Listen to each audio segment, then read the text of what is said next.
Semicolons. Are they worth the risk? On the one hand, they seem like they could help our sentences a lot. On the other hand, they seem kind of easy to mess up. Is it worth adding a semicolon? Well, let's consider this. We can actually convey meaning through that punctuation mark rather than adding words. So if we want to be concise and precise, a semicolon will actually be more helpful than just putting a period between two thoughts. Let's check it out.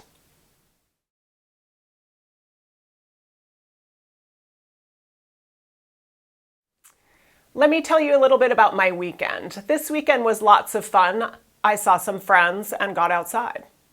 I've expressed two different thoughts in a row. They might be related, they might not. But what if I used a semicolon instead? Now they seem a little more related, right? This weekend was lots of fun. I saw some friends and got outside. It sounds to me like the reason it was fun was because of the friends and the outdoors. A little bit more information without adding words. Let's try it again. Today, I'm eager to get back to work. Taking a real weekend really gets me motivated. It's true. And I could have said that again with a semicolon, and maybe I would be telling my reader a little more. Today, I am eager to get back to work. Taking a real weekend really gets me motivated.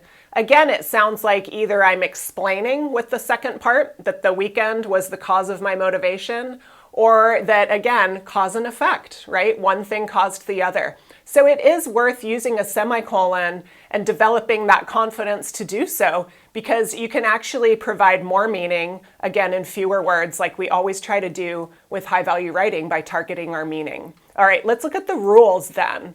When to use them, it's actually not that risky. There are only two things you have to keep in mind. Number one, both items on either side of the semicolon need to relate to one another in concept.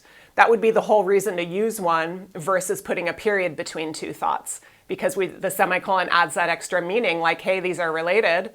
Secondly, each side needs to have a subject and a verb, or a doer and action. So in the example on the screen, I'm not hungry. The subject verb is I am, and then I just ate pancakes. We have I ate. So we do have a subject and verb on both sides. They are related. Probably the fact that I ate so many pancakes is why I'm not hungry. So it makes sense to add the semicolon and add that meaning without actually saying it is because I just ate pancakes, right? Much quicker with a semicolon. So 3 cases then that you might want to try it to add that meaning without adding fluff. Number 1, cause and effect, like we've been looking at. Sorry we were late. Our 10 a.m. meeting ran 5 minutes over. That is the cause of our lateness. To provide an example is another good way to do it.